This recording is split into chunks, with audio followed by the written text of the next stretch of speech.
Hello बच्चों, this is Dolly Sharma योन chemistry ma'am. और आज हम कंटिन्यू करने वाले बेटा जो हम पढ़ रहे थे लास्ट क्लास में। हमने क्रिस्टल फील्ड थ्योरी का कंसेप्ट डिस्कस किया, क्या उसके स्टेटमेंट्स हैं वो डिस्कस किए। उसके बेसिस पर कल हमने सिर्फ और सिर्फ स्प्लिटिंग इक्वेशन लिखना सीखा और साथ ही साथ हमने सीएफएससी को कैलकुलेट करना सीखा। राइट, इतना ही किया था। तो आज हम कंटिन्यू करेंगे बेटा वही सीएफएससी कल जो हम सिर्फ और सिर्फ फॉर्मूले से कैलकुलेट कर रहे थे। आज हम उसे काफी तरीके से कंपेयर भी कर सकते हैं। ठीक है, वो सारे मेथड हम डिस्कस कर रहे हैं बेटा वन बाय वन, देखना ध्यान से। आज हम डिस्कस करने वाले हैं बेटा applications and factors affecting CFSC, that is crystal field stabilisation energy. और जल्दी से यहीं पे हम कर लेते हैं इसका क्विक रिवीजन। क्या पढ़ा था बेटा हमने कल? हमने पढ़ा था that crystal field splitting in octahedral complex, in tetrahedral complex and in square planar complex. Clear? सबसे पहले बात करते हैं स्प्लिटिंग हुई कैसी थी। तो हमारे पास जो ये CFT है ये किस पे बेस्ड है बेटा? ये बेस्ड है कि यहाँ पर लिगेंड और मेटल के बीच में ना ही कोई ओवरलैपिंग होती है, ना ही कोई ट्रांसफर ऑफ इलेक्ट्रॉन होता है। यहाँ पर जो लिगेंड और मेटल के बीच का फोर्स ऑफ अट्रैक्शन होता है that is purely electrostatic. And यहाँ पर लिगेंड और मेटल को हम पॉइंट चार्जेस मानकर चलते हैं, जहाँ पर मेटल हमारे लिए पॉजिटिव पॉइंट चार्ज की तरह बिहेव करता है और लिगेंड हमारे लिए नेगेटिव पॉइंट चार्ज की तरह बिहेव करता है। उन्होंने एक्सप्लेनेशन दिया था कि अगर लिगेंड हम न्यूट्रल ले लें तो उसमें कैसे हम लिगेंड को नेगेटिव चार्ज मान रहे हैं। तो उसमें जो लिगेंड न्यूट्रल है उसमें भी पोलर बॉन्ड प्रेजेंट होगा, उसका जो पार्शियल नेगेटिव पार्ट है वो नेगेटिव पॉइंट चार्ज की तरह बिहेव करेगा। और जब लिगेंड सेंट्रल मेटल एटम को अप्रोच करेगा तो वहां पे दो तरीके के फोर्सेस वो एक्सर्ट करेगा। एक वो करेगा अट्रैक्शन, एक वो करेगा रिपल्जन। अट्रैक्शन जितना ज्यादा होता है, स्टेबिलिटी जितनी ज्यादा होती है, एनर्जी उतनी कम होती है। वहीं पे रिपल्जन जितना ज्यादा होता है, एनर्जी उतनी ज्यादा होती है। लिगेंड जब सेंट्रल मेटल एटम को अप्रोच करता है तो रिपल्जन होता किसके बीच में है? लिगेंड पे प्रेजेंट जो नेगेटिव चार्ज है और जो हमारा सेंट्रल मेटल एटम है, भले ही वो वेकेंट डी ऑर्बिटल रखता है लेकिन उसके पास अपने वैलेंस इलेक्ट्रॉन तो होते हैं ना, तो उनके बीच में रिपल्जन होता है। उनके बीच में रिपल्जन होता है, एनर्जी इंक्रीज हो जाती है। तो अब तक जो डीजेनरेट ऑर्बिटल्स हमारे पास थे 5, जिनकी एनर्जी एकदम बराबर थी, उनकी पांचों की एनर्जी एक साथ इंक्रीज हुई पहले जब लिगेंड ने सेंट्रल मेटल एटम को अप्रोच किया। लेकिन उसके बाद देखा गया कि लिगेंड सेंट्रल मेटल एटम को अप्रोच कहां से कर रहा है। तो अगर हम ऑक्टाहेड्रल कॉम्प्लेक्स की बात करें तो लिगेंड सेंट्रल मेटल एटम को ऑन द एक्सिस से अप्रोच कर रहा था। कैसे पता चला? जितने भी लिगेंड सेंट्रल मेटल एटम के साथ प्रेजेंट थे, अगर हम उनमें से किसी भी तीन को एक्स वाई जेड एक्सिस मान ले तो वो आपस में 90 डिग्री पे प्रेजेंट है और एक्स वाई जेड एक्सिस भी 90 डिग्री पे होते हैं। तो every ligand is approaching the central metal atom from on the axis. और ऑन द एक्सिस वाले हमारे पास दो डिजनरेट ऑर्बिटल थे। कौन से? D x square y square d z square. इनकी एनर्जी अब भी बराबर थी और इनकी एनर्जी जो डिक्रीज हुई क्योंकि इन्होंने ज्यादा अट्रैक्शन हुआ और इनकी एनर्जी इंक्रीज हुई क्योंकि ज्यादा रिपल्सन फील किया। और इस सेट ऑफ ऑर्बिटल्स को बोला गया easy, that means evenly Jared. Even क्यों बोला गया? दो थे और जैरेड मतलब ये अब भी सिमेट्रिक है, इनकी एनर्जी अब भी बराबर है। लेकिन अगर हम बात करें बेटा कहां पर, अगर हम बात करें अदर सेट ऑफ ऑर्बिटल जो हमारे पास बाकी तीन थे, वो कौन थे? D x y, d y z, d z x.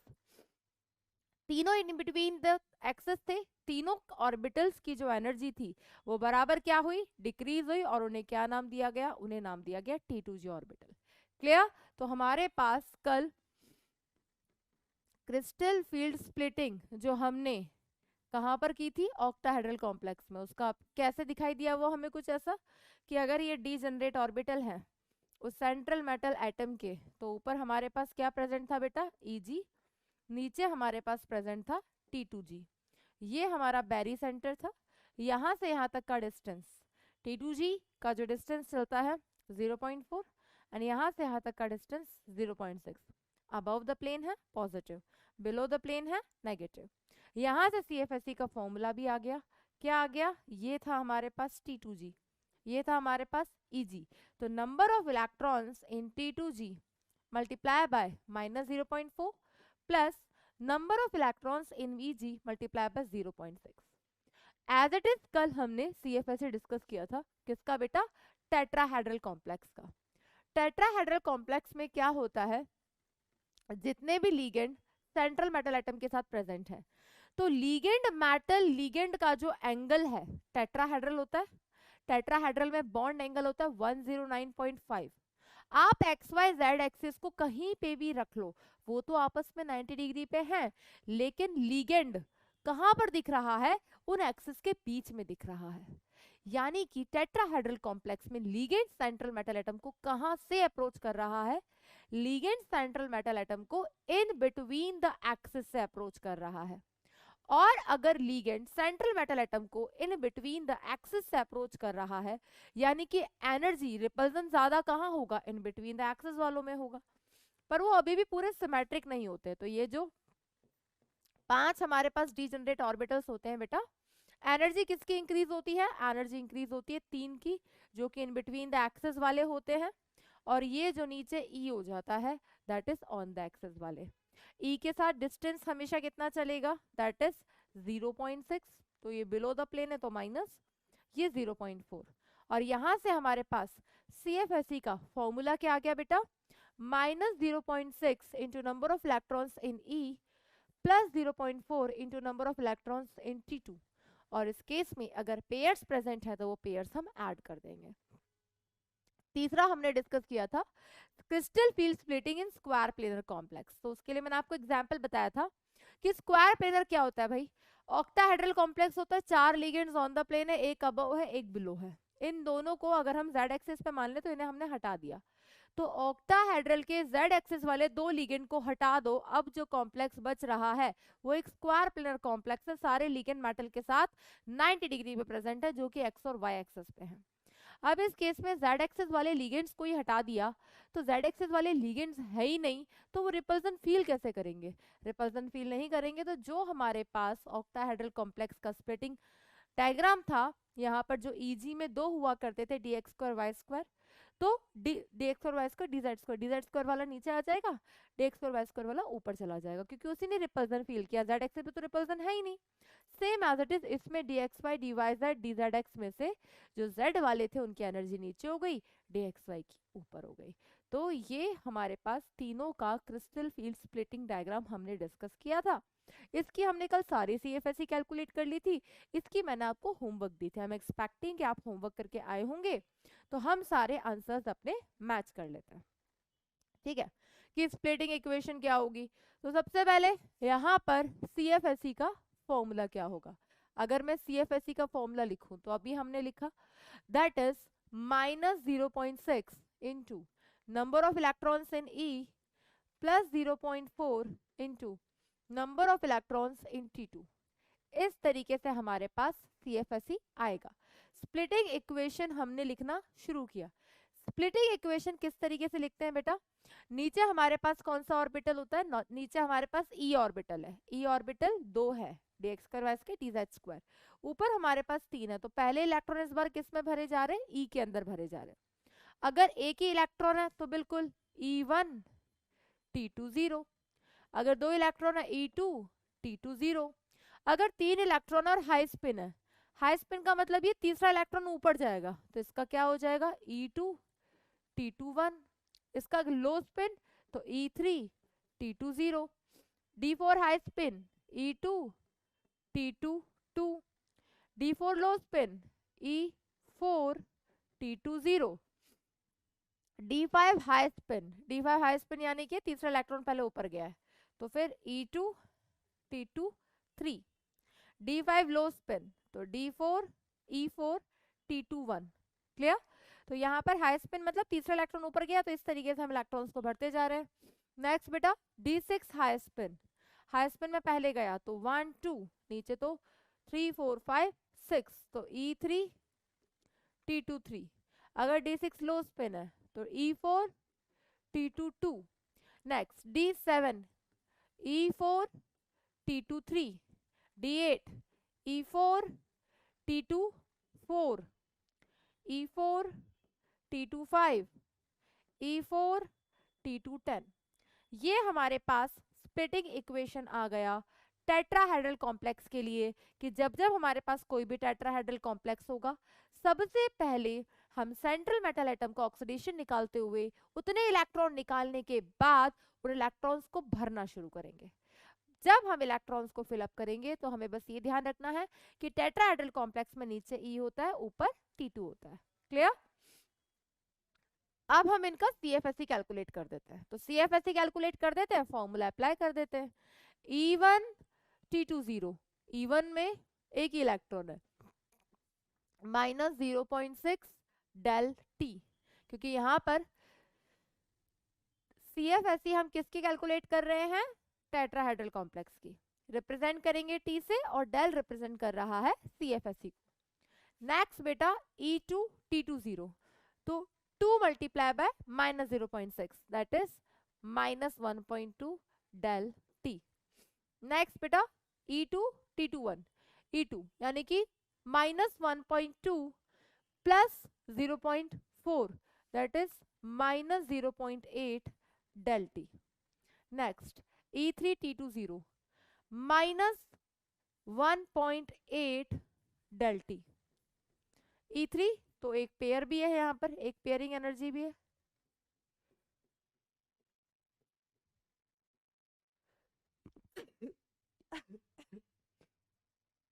Excuse me बच्चों। यस बेटा, नेक्स्ट देखेंगे। नेक्स्ट हमें क्या दिया है? दैट E2 T2 2, E के अंदर 2 इलेक्ट्रॉन है, -0.6 मल्टीप्लाई बाय 2 -1.2 प्लस 0.8 -1.2 प्लस 0.8 कितना आ गया बेटा? That is -0.4 del T. Clear? Next देखेंगे E4 T2 0, तो E4 6 4 जा 24 -2.4 प्लस 2 पेयर, एक्सक्यूज मी बच्चों। यस बेटा, E2 T2 3, E के अंदर 2 इलेक्ट्रॉन है, -0.6 multiply by 2 -1.2 plus 0.4 into 3 plus 1.2 -1.2 plus 1.2 कितना हो गया बेटा? 0। नेक्स्ट देखो, -2.4 प्लस 0.8, क्योंकि T2 के अंदर एक ही इलेक्ट्रॉन है, तो -2.4 प्लस 0.4 -2.0 और 2 पेयर है तो +2 पेयर डेल टी। ये हो गई इसकी एनर्जी। क्लियर? नेक्स्ट देखेंगे बेटा, क्या दिया था? E3 T2 3, फॉर्मूला सबको पता ही है। फॉर्मूला क्या है? -0.6 into number of electrons in E plus 0.4 into number of electrons in T2। Clear? यहाँ पर कितने बेटा? 3 इलेक्ट्रॉन है, तो 6 3 जा 18 -1.8 प्लस T2 3 3 इलेक्ट्रॉन है, 4 3 जा 12 कितना आ गया बेटा? That is 3 4 5 6 7 8 -0.6 plus 1 pair del T. Next देखना बेटा, E4 T2 2, तो 6 4 जा 24 -2.4 प्लस 0.8, तो यहाँ से कितना आ गया? -1.8, पेयर कितने हैं? 2।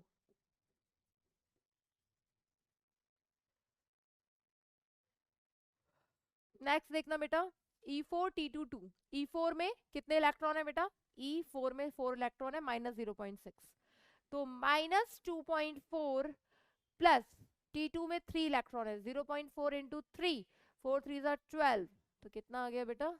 -1.2 plus 2 pairs del T. Next देखना बेटा, E4 T2 4, 4 6 जा 24 -2.4 प्लस 1.6 कितना आ गया? -0.8 प्लस पेयर्स कितने बेटा? 3। चाहो तो आप डायग्राम बना बना के देख सकते हो, फिलअप कर करके देख सकते हो इलेक्ट्रॉन। नेक्स्ट बेटा E4 T2 5, 4 6 जा 24 -2.4 प्लस 2.0 कितना आ गया बेटा? -0.4, पेयर कितने हो गए? That is 5 4 pairs. डेल्टी। नेक्स्ट बेटा 6 4 जा 24 माइनस 2.4, ये देखो हमने क्या लिखा है, यहाँ पर आएगा T2 6, 6 4 जा 24, कितना आ गया बेटा 0, पेयर्स कितने 5, दैट इज डेल्टी। क्लियर? तो हम टेट्राहेड्रल कॉम्प्लेक्स की भी CFSE इजीली निकाल सकते हैं। तो अब हम डिस्कस करेंगे क्वेश्चंस किस तरीके से आते हैं। सबसे पहले हम डिस्कस कर लेते हैं क्या क्या फैक्टर्स हैं जो CFSE को अफेक्ट करते हैं। क्या हमें हर बार CFSE ही कैलकुलेट करनी पड़ेगी तभी हम प्रॉपर्टी को डिफाइन कर सकते हैं? तो सबसे पहले हम डिस्कस करने जा रहे हैं बेटा फैक्टर्स अफेक्टिंग CFSE। एक तरीका यह है कि आपको कोई भी दो कंपाउंड दे दिए, आपसे पूछा किसकी CFSE ज्यादा है किसकी CFSE कम है, तो आप सबसे पहले क्या करोगे, सेंट्रल मेटल एटम की ऑक्सीडेशन स्टेट निकालोगे, जितना पॉजिटिव चार्ज है उतने इलेक्ट्रॉन्स निकालोगे, फिर डी में जितने इलेक्ट्रॉन है अगर लिगेंड स्ट्रांग हुआ तो उस तरीके से फिलिंग करोगे, लिगेंड वीक हुआ उस तरीके से फिलिंग करोगे, फिर उनका स्प्लिटिंग इक्वेशन लिखने के बाद CFSE कैलकुलेट करके कंपेयर करके बताओगे कि किसकी CFSE ज्यादा है किसकी CFSE कम है। लेकिन अगर हम सीधे सीधे बताना चाहते हैं, हम हमारा टाइम बचाना चाहते हैं क्योंकि हमें देना है नीट का एग्जाम और हमें कोशिश ये करनी है कि हमें इनऑर्गेनिक में कम से कम टाइम लगे और ज्यादा से ज्यादा क्वेश्चंस हम अटेम्प्ट कर सके। तो अब तक हमने पढ़ा कंसेप्ट, थ्योरी, स्टेटमेंट्स। अब मैं आपको वो चीजें बताने जा रही हूँ बेटा जिससे आप सीधे सीधे कंपेयर करके भी बता सकते हो कि इसकी CFSE ज्यादा होगी इसकी CFSE कम होगी। अपने पर्सनल सेटिस्फेक्शन के लिए आप कैलकुलेट करके भी देख लेना, ठीक है। सबसे पहले फैक्टर्स अफेक्टिंग में हम डिस्कस करने जा रहे हैं दैट नेचर ऑफ मेटल। अब नेचर ऑफ मेटल से क्या मतलब है, नेचर ऑफ मेटल से यहाँ पर हमारे पास मतलब है, देखो नेचर ऑफ मेटल से जो सेंट्रल मेटल एटम होता है, जो सेंट्रल मेटल एटम होता है उसकी काफी चीजों पे भी डिपेंड करता है कि CFSE कितनी होगी। तो नेचर ऑफ मेटल यानी कि अगर हमें कंपेयर करना हो CFSE किसी का तो CFSE is directly proportional to the charge on central metal atom. Short form में अगर मैं बोलूं ऑक्सीडेशन स्टेट। अगर सेंट्रल मेटल एटम पे जितना ज्यादा पॉजिटिव चार्ज होगा उतनी ज्यादा उसकी CFSE होगी। एक सिंपल सा एग्जांपल आपके सामने है, हालांकि यहाँ पर और फैक्टर से भी हम कंपेयर कर सकते थे। यहाँ पर सेंट्रल मेटल एटम है निकल, यहाँ पर सेंट्रल मेटल एटम है प्लेटिनम, ठीक है।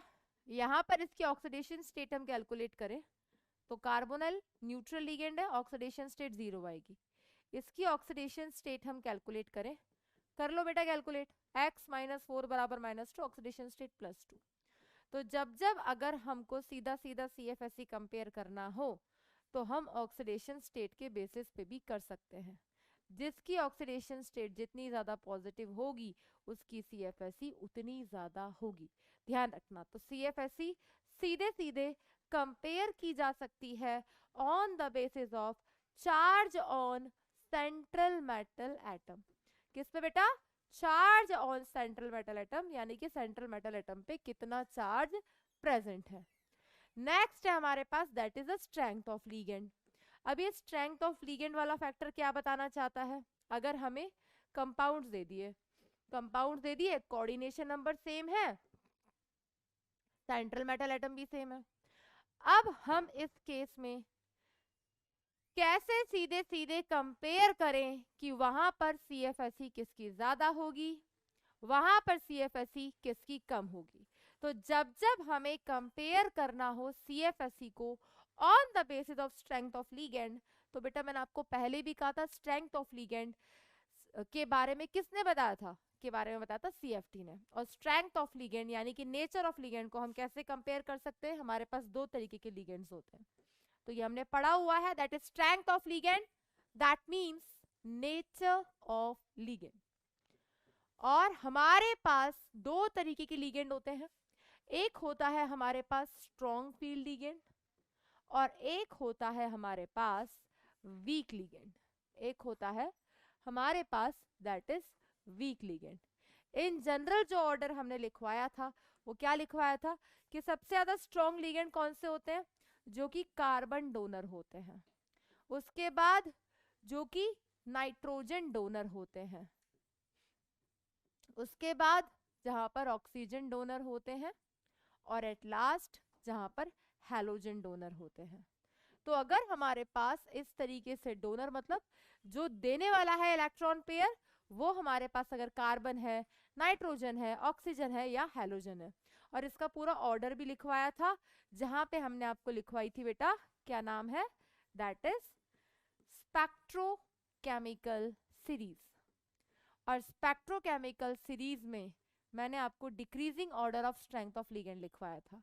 क्या ऑर्डर था बेटा, दैट इज आई बहार, सनी, क्लास, से, फरार, ओ ऑक्सलेटो, और पानी, सुनो, EDTA and ammonia in Canada and Colombo। ये हमारे पास इंक्रीजिंग ऑर्डर था स्ट्रेंथ ऑफ लिगेंड। जितना ज्यादा स्ट्रॉन्ग लिगेंड होगा उतनी ज्यादा उसकी स्ट्रेंथ होगी, जितना ज्यादा स्ट्रॉन्ग लिगेंड होगा, जितना ज्यादा स्ट्रॉन्ग लिगेंड होगा CFSE उतनी ज्यादा होगी। तो जब जब सेंट्रल मेटल एटम सेम हो, ऑक्सीडेशन स्टेट भी सेम हो, सिर्फ और सिर्फ वेरी क्या कर रहा हो बेटा, सिर्फ और सिर्फ लिगेंड वेरी कर रहा हो, तो इन दोनों में से FeCN6 में कार्बन डोनर हो या नाइट्रोजन डोनर हो, स्ट्रॉन्ग लिगेंड है, और ये कैसा लिगेंड है, वीक। अगर ये वीक है, ये स्ट्रॉन्ग है, तो ऑब्वियसली CFSE इसी की ज्यादा होगी। क्लियर? तो हम डिस्कस कर रहे हैं फैक्टर्स अफेक्टिंग CFSE।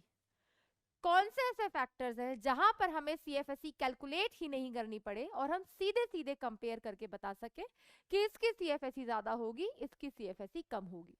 पहला हमने डिस्कस किया nature of central metal atom. Central metal atom पे जितना ज्यादा पॉजिटिव चार्ज होगा उसकी CFSE उतनी ज्यादा होगी। फिर हम शायद नेक्स्ट ही फैक्टर डिस्कस करें, यस बेटा। नेक्स्ट हमने डिस्कस किया स्ट्रेंथ ऑफ लिगेंड। अगर सेंट्रल मेटल एटम सेम है, कोऑर्डिनेशन नंबर भी सेम है, तो क्या चेक करोगे, लिगेंड। जो स्ट्रॉन्ग लिगेंड होगा उसकी CFSE ज्यादा होगी एज कंपेयर टू जो कि वीक लिगेंड है।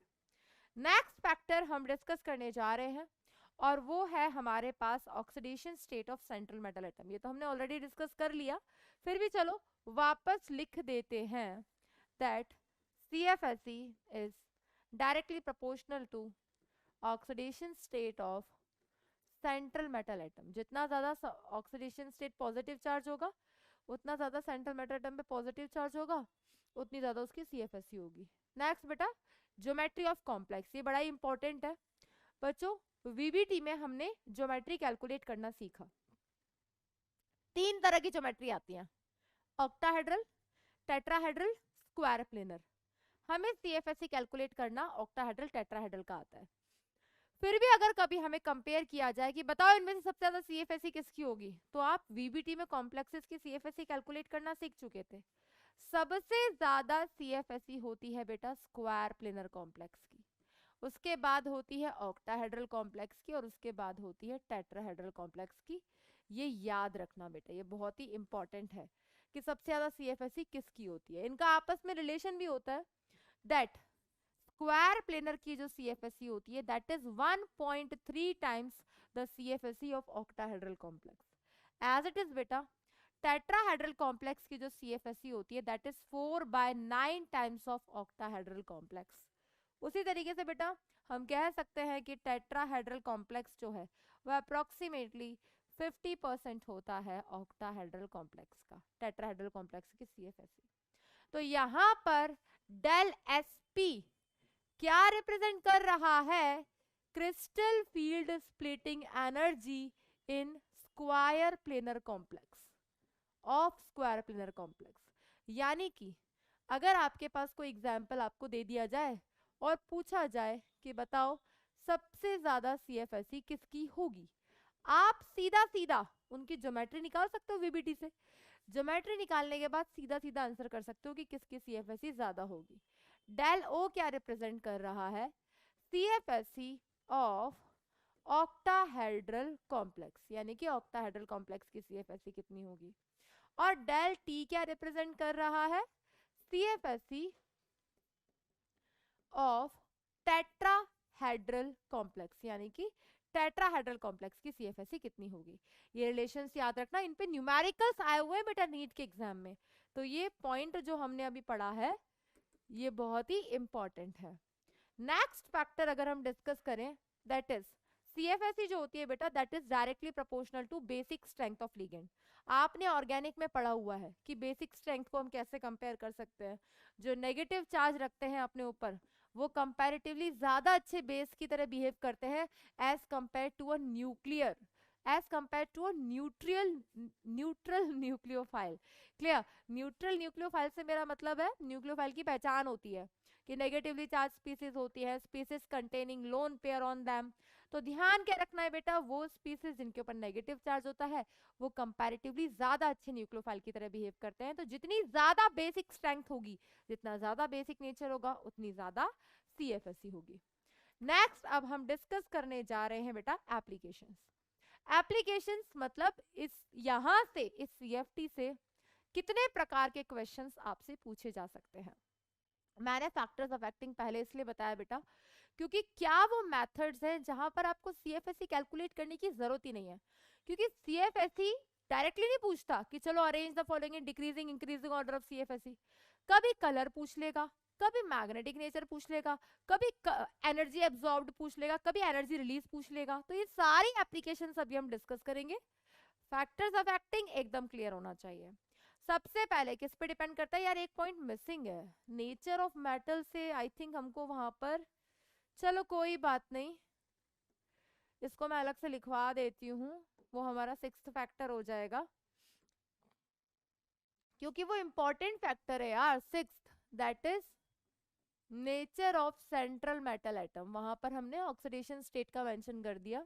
बेटा हमेशा ध्यान रखना कि सेंट्रल मेटल एटम, मान लो 3 कंपाउंड दिए और सेंट्रल मेटल एटम के बेसिस पर पूछ रहा है बताओ सीएफएससी ज्यादा किसकी होगी किसकी कम होगी। तो जो डेल होता है ना, जो हमारा सीएफएससी होता है, डाउन द ग्रुप जाने पर डेल की वैल्यू इंक्रीज होती है।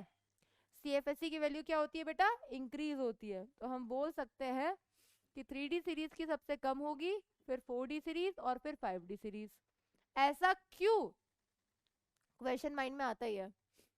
क्योंकि बेटा डाउन द ग्रुप जब हम जाते हैं, हमने पढ़ा था पुअर स्क्रीनिंग इफेक्ट के बारे में, पुअर स्क्रीनिंग इफेक्ट होने की वजह से जो लिगेंड्स होते हैं वो सेंट्रल मेटल एटम को ज्यादा अट्रैक्ट करते हैं, ज्यादा रिपेल करते हैं, जिसकी वजह से कंपैरेटिवली एनर्जी ज्यादा रिलीज होती है, इस वजह से सीएफएससी ज्यादा होती है। तो सीएफएससी उतनी ज्यादा होगी, डेल की वैल्यू उतनी ज्यादा होगी। डेल क्या रिप्रेजेंट कर रहा है, सीएफएससी। तो सीधा सीधा ऐसे भी कंपेयर कर सकते हैं। Clear, due to poor screening effect of f orbitals, down the group जाते हैं तो लैंथेनॉइड्स एक्टिनॉइड्स आते हैं। क्लियर। नेक्स्ट हम डिस्कस कर रहे थे बेटा एप्लीकेशंस के बारे में। तो एप्लीकेशंस के बारे में मैंने आपको बताया किस तरीके के क्वेश्चंस पूछे जाएंगे। बस आपको ध्यान क्या रखना है, कौन सा फैक्टर कब कौन से रूल को फॉलो कर रहा है। एक बार जल्दी से बेटा माइंड मैप बनाकर जितना हमने पढ़ा उसको रिकॉल कर लो कि क्या क्या हमारे पास फैक्टर्स अफेक्टिंग थे, जल्दी से। तो आपने देख लिया होगा बेटा सारे फैक्टर्स अफेक्टिंग हमने जो डिस्कस किए। अब हम डिस्कस कर लेते हैं वन बाय वन सारी एप्लीकेशंस, फिर हम आज पूरी क्लास क्वेश्चन प्रैक्टिस करते रहेंगे। कलर ऑफ कॉम्प्लेक्स में की अगर मैं बात करूं तो हमने D and F block elements chapter में क्या पढ़ा था कि जो कॉम्प्लेक्सेस कलर शो करते हैं वो किसकी वजह से शो करते हैं, बताओ बच्चों, किसकी वजह से शो करते हैं। बिल्कुल, तो colour of complex can be shown by due to d transition. तो हम यहां पर भी वही सेम चीज लिखते हैं, that colour in complex,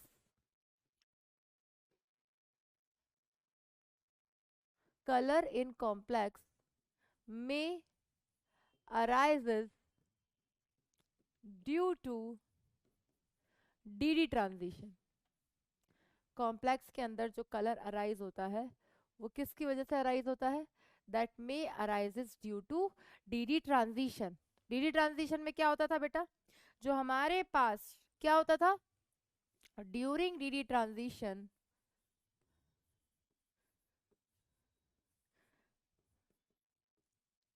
electron absorbs energy electron absorbs energy and jumps from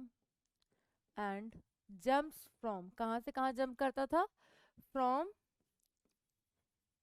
lower orbital जो कि हमारा T2G होता था टू हायर ऑर्बिटल, वहां पर वो जाता था। उसके बाद क्या होता था बेटा, क्या पढ़ा था हमने कि वहां पे वो हाईली अनस्टेबल होता था, लौट कर वापस आता था एनर्जी रिलीज करते हुए। बचपन से पढ़ते आ रहे हैं E is equals to h nu, यानी कि E is equals to h c upon lambda. जितनी ज्यादा एनर्जी होगी उतनी ज्यादा फ्रीक्वेंसी होगी, जितनी ज्यादा फ्रीक्वेंसी होगी वेवलेंथ उतनी कम होगी। तो हमारे पास ये जो d ऑर्बिटल होता है, ऊपर हमारे पास प्रेजेंट होता है Eg ऑर्बिटल, नीचे हमारे पास प्रेजेंट होता है T2G ऑर्बिटल। इसके अंदर अगर कोई इलेक्ट्रॉन है, ये T2G है, ये Eg है, इसके अंदर जो इलेक्ट्रॉन यहाँ पर प्रेजेंट है, ये इलेक्ट्रॉन एनर्जी एब्जॉर्ब करेगा। एनर्जी एब्जॉर्ब करेगा तो ये क्या करेगा, हायर स्टेट में जाएगा, हायर स्टेट में जाएगा। लेकिन यहाँ पर ये इलेक्ट्रॉन कैसा होगा, highly unstable, highly unstable.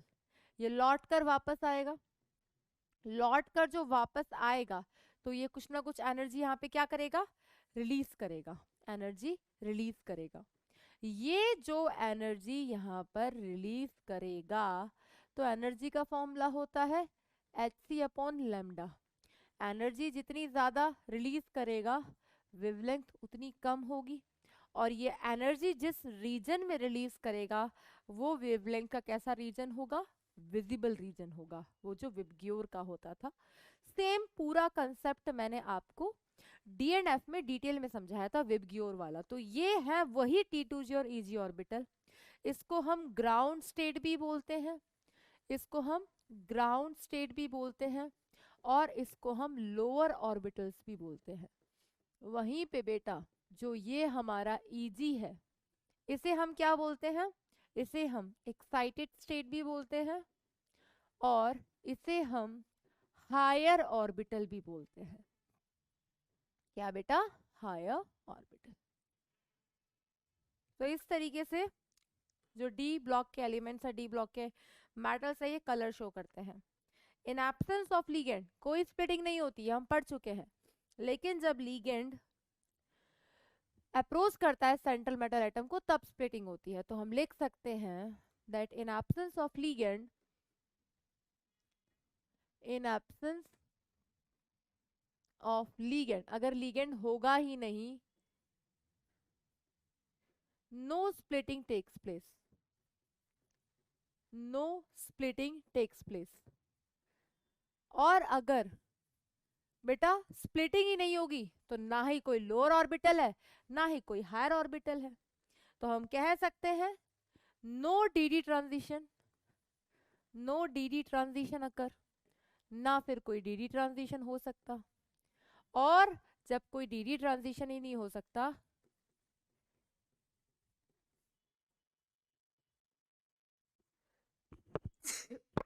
Excuse me बच्चों, no colour is observed, no colour is observed.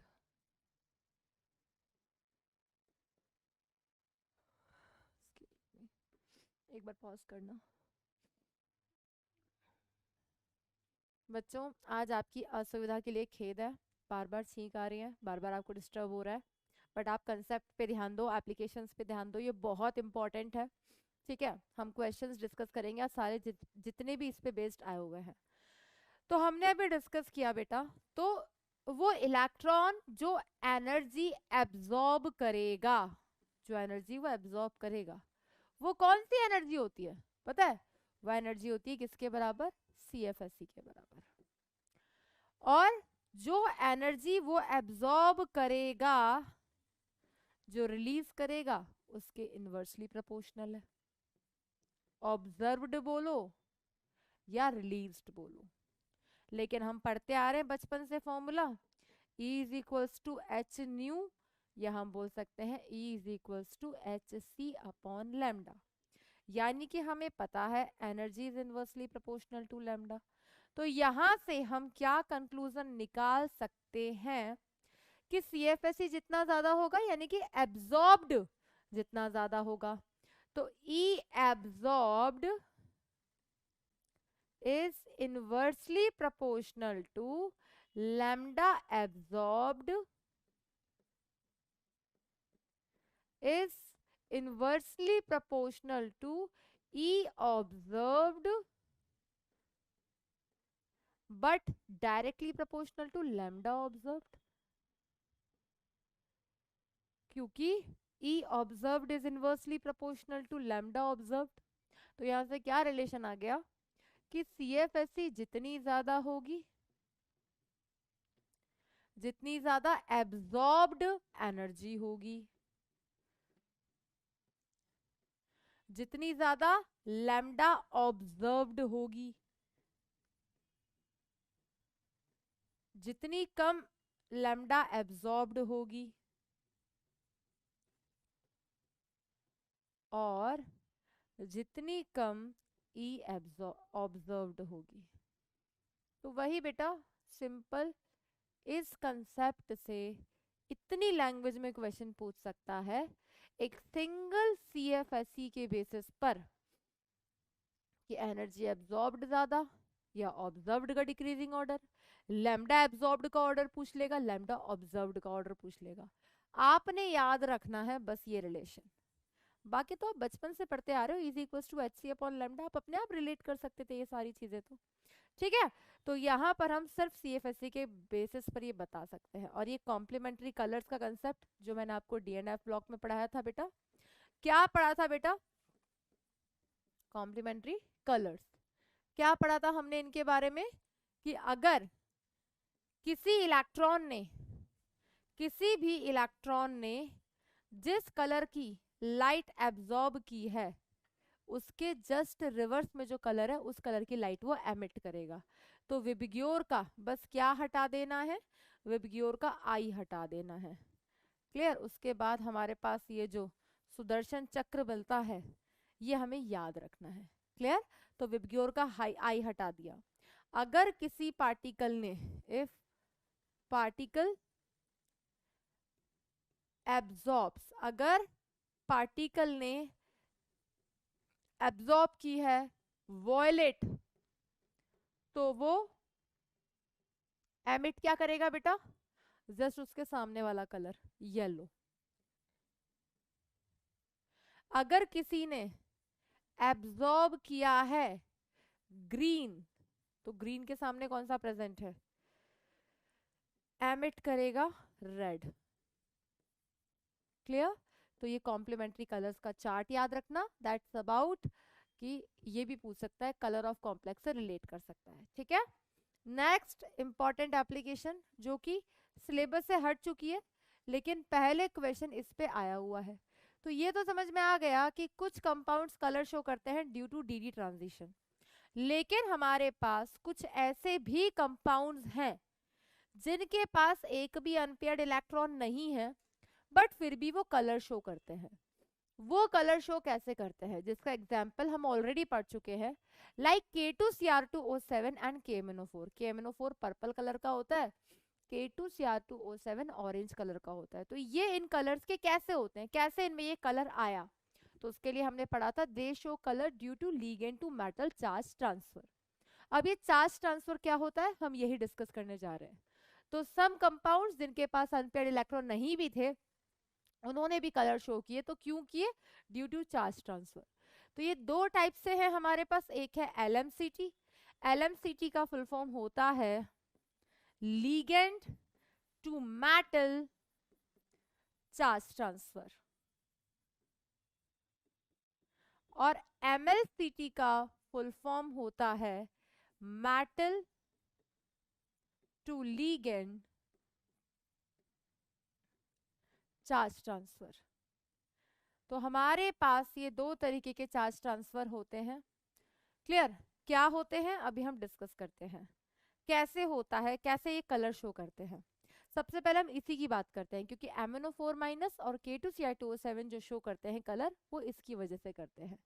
बेटा हमारे पास MnO4- है, मैग्नीज का ऑक्सीडेशन स्टेट कितना होता है? +7, इलेक्ट्रॉन 0। लेकिन वहां पर जो लिगेंड है वो ऑक्साइड है, हमने उसकी स्ट्रक्चर देखी है। तो इस केस में क्या होता है, जो सेंट्रल मेटल एटम होता है उसके पास वेकेंट ऑर्बिटल होता है, और जो लिगेंड होता है उसके पास फिल्ड ऑर्बिटल होते हैं, इलेक्ट्रॉन पेयर होता है। तो जब ये अपने फिल्ड ऑर्बिटल से उस वेकेंट मेटल के वेकेंट ऑर्बिटल में इलेक्ट्रॉन पेयर देता है, लेकिन कब? एक्वस फॉर्म में।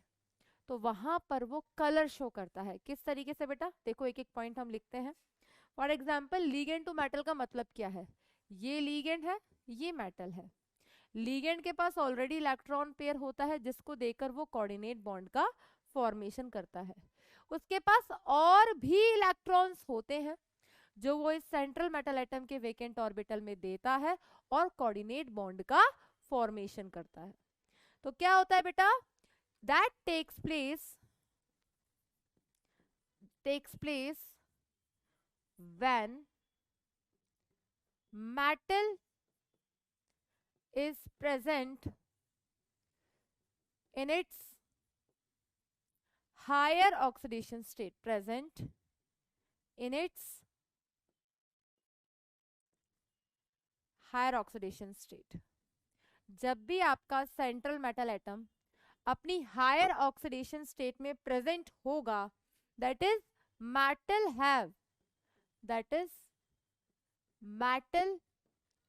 Have empty orbital. मेटल के पास क्या है बेटा? एम्प्टी ऑर्बिटल है। अब मेटल के पास एम्प्टी ऑर्बिटल है, लेकिन ये लिगेंड जो है वो इलेक्ट्रॉन पेयर देकर कोऑर्डिनेट बॉन्ड बना चुका है, and ligand have some extra electron pair. Ligand के पास क्या प्रेजेंट है बेटा? Some extra electron pair present है।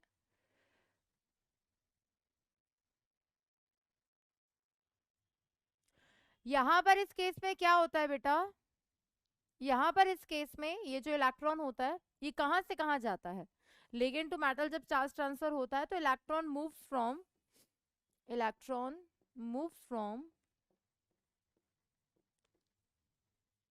Ligand to metal. इलेक्ट्रॉन कहां से कहां जाता है? लिगेंड टू मेटल की तरफ जाता है। क्लियर? नेक्स्ट अगर हम बात करें metal to ligand charge transfer, तो ये कब होता है? जब हमारे पास ऑब्जर्व्ड व्हेन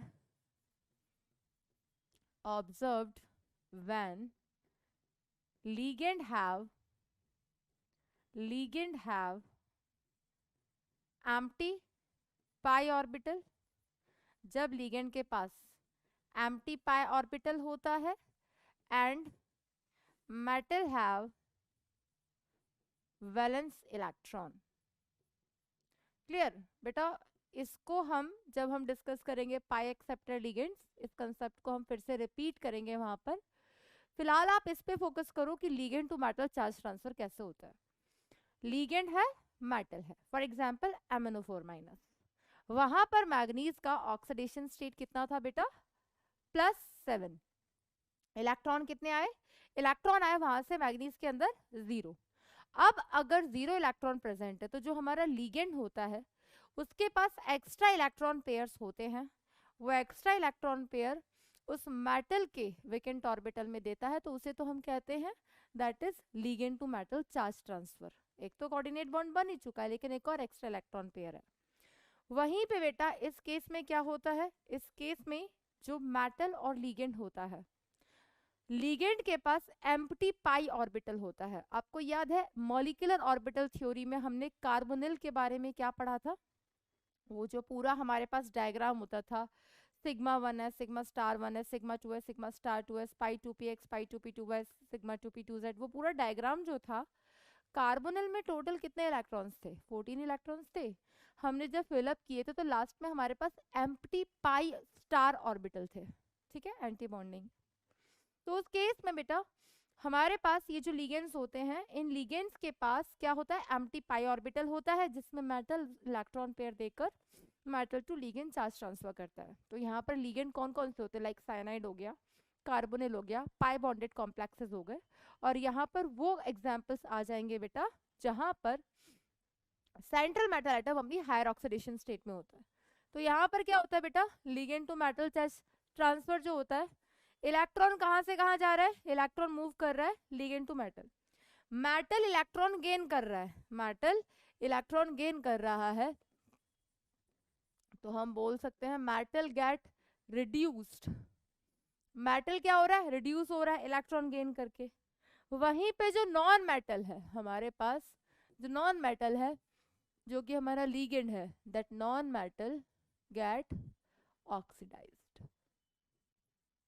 फॉर एग्जाम्पल हमारे पास क्या कॉम्प्लेक्स था, हमारे पास कॉम्प्लेक्स था दैट इज MnO4 माइनस। यहाँ पर जो सेंट्रल मेटल एटम है इसकी ऑक्सीडेशन स्टेट है +7, इलेक्ट्रॉनिक कॉन्फ़िगरेशन होता है 3d5 4s2, लेकिन अब यह है 3d0। इसकी शेप कैसी होती है बेटा, MnO4O माइनस इस तरीके से होता है।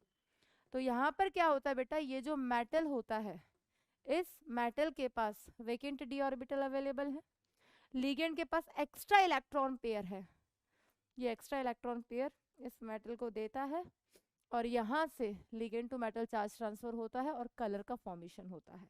क्लियर? नेक्स्ट एप्लीकेशन है that is splitting equation.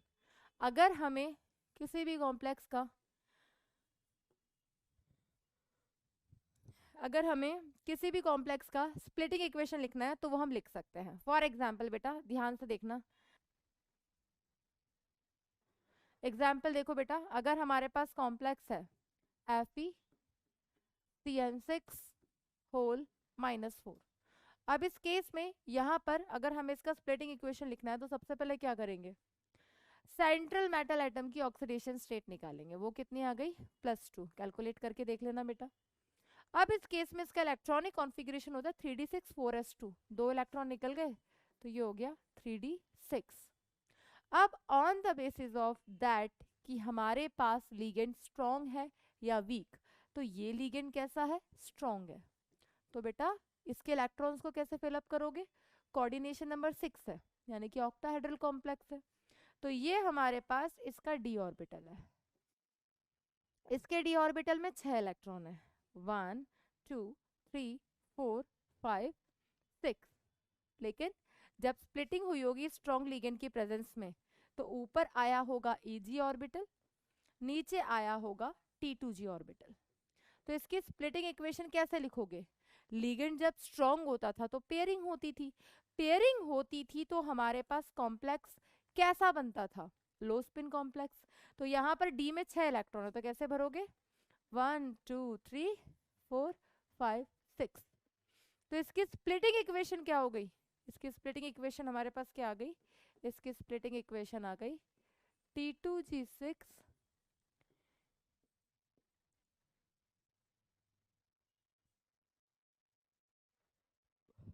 T2g6 Eg0। ठीक है, ये हो गई इसकी स्प्लिटिंग इक्वेशन।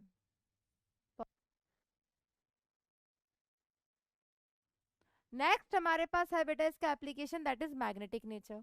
मैग्नेटिक नेचर हम कैसे बता सकते हैं, सिंपल है बेटा, हमने जैसे स्प्लिटिंग इक्वेशन लिखा, स्प्लिटिंग इक्वेशन लिखने के बाद इलेक्ट्रॉन्स को फिल कर दिया, इलेक्ट्रॉन्स को फिल करने के बाद if unpaired, if unpaired electrons are present, अगर अनपेयर्ड इलेक्ट्रॉन प्रेजेंट है तो उसका नेचर कैसा हो जाएगा, पैरामैग्नेटिक। और अनपेयर्ड इलेक्ट्रॉन एब्सेंट है, if unpaired electrons are absent तो उसे हम क्या बोलेंगे, मतलब सारे इलेक्ट्रॉन्स पेयर्ड तो वो हो गया डायामैग्नेटिक।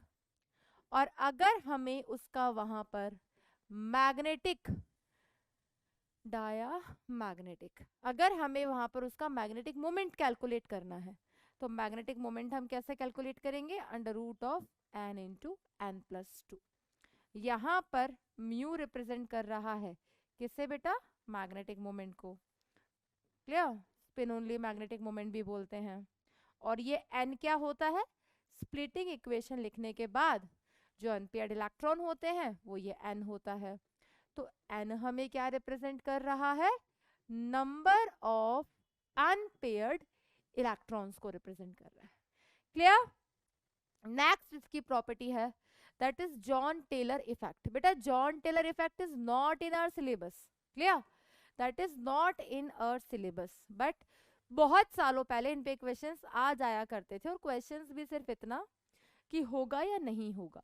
बेटा Jahn Teller effect is all about, ये जो हमारे पास ऑक्टाहेड्रल कॉम्प्लेक्सेस की स्ट्रक्चर होती है, ये इनकी शेप डिस्टॉर्ट होती है इस इफेक्ट की वजह से, जिसे हम कहते हैं जॉन टेलर इफेक्ट. यान टेलर बोलते हैं करेक्ट प्रोनाउंसिएशन, हम इसे जॉन टेलर बोल देते हैं. क्लियर? क्योंकि जैसे नाम याद रहे स्पेलिंग याद रहे. अब इस केस में हमें अगर देखना हो कि किसी कॉम्प्लेक्स में जॉन टेलर इफेक्ट है या नहीं, तो हमें सिर्फ क्या देखना है, unequal distribution of electrons. Unequal distribution of electron मतलब हम T2G EG में इलेक्ट्रॉन भरते हैं. हाँ जी बिल्कुल इलेक्ट्रॉन भरते हैं. जब हम इलेक्ट्रॉन्स को भरते हैं T2G और EG के अंदर, तो अगर अनइक्वल डिस्ट्रीब्यूशन वहां पर आ रहा है, मैम ये अनइक्वल डिस्ट्रीब्यूशन क्या होता है, मतलब EG में 2 ऑर्बिटल 2 इलेक्ट्रॉन सिमेट्रिक, EG में 2 orbital 3 electron asymmetric, 2 orbital 4 electron, पर दोनों में बराबर बराबर है ना, तो एक सिमेट्रिक होना चाहिए, या तो हाफ फिल्ड हो या फुल फिल्ड हो. अगर हाफ फिल्ड फुल फिल्ड नहीं है तो उस केस में वो कहलाता है अनइक्वल डिस्ट्रीब्यूशन. अगर अनइक्वल डिस्ट्रीब्यूशन हुआ T2G और EG ऑर्बिटल्स के अंदर, तो वहां पर जॉन टेलर होगा ही होगा. लेकिन इफ, ये भी 2 तरीके का होता है, एक होता है स्ट्रॉन्ग जॉन टेलर इफेक्ट, और एक होता है हमारे पास that is weak Jahn Teller effect. Strong Jahn Teller effect क्या होता है, if unequal distribution of electrons, अगर अनइक्वल डिस्ट्रीब्यूशन इलेक्ट्रॉन्स का कहां पर हुआ है, इन EG ऑर्बिटल, अगर EG ऑर्बिटल में इलेक्ट्रॉन्स का अनइक्वल डिस्ट्रीब्यूशन हुआ है, तो वो कहलाता है strong Jahn Teller effect. If unequal distribution of electrons takes place, कहां पर हो रहा है, अगर अनइक्वल डिस्ट्रीब्यूशन हो रहा है T2G में, तो वीक जॉन टेलर, और अगर अनइक्वल डिस्ट्रीब्यूशन हो ही नहीं रहा तो फिर नो जॉन टेलर. क्लियर? तो अब मैं आपको अगर D1 से लेकर D10 तक का कॉन्फ़िगरेशन लिख दूं, तो आप बता सकते हो कहां पर वीक जॉन टेलर हो रहा है, कहां पर स्ट्रॉन्ग जॉन टेलर हो रहा है. तो हम सारा कॉन्फ़िगरेशन लिख लेते हैं, होगा ऑक्टाहेड्रल कॉम्प्लेक्स में ही. T1 D2 D3 D4 high spin, D4 लो spin, D5 high spin, D5 लो spin, D6 high spin, D6 लो spin, D7 D8 D9 D10. Splitting equation लिख देते हैं बेटा. D1, अगर D के अंदर एक इलेक्ट्रॉन आता है, सेंट्रल मेटल एटम का ऑक्सीडेशन स्टेट कैलकुलेट करने के बाद, इलेक्ट्रॉन्स निकालने के बाद, अगर D में एक इलेक्ट्रॉन आता है, तो स्प्लिटिंग इक्वेशन क्या होगा बेटा, T2G1 EG0. D2 क्या आएगा बेटा, T2G2 EG0. D3 T2G3 EG0. D4 high spin का मतलब है इलेक्ट्रॉन अब चौथा ऊपर जाएगा. D4 लो स्पिन का मतलब है T2G that is 4 EG0. T2G3 EG2. T2G5 EG0. D6 high spin, T2G4 EG2. T2G6 EG0. EG0. D7 1 2 3 4 5 6 7. 1 2 3 4 5 6 7. यहाँ पर भी 2 पॉसिबिलिटीज है.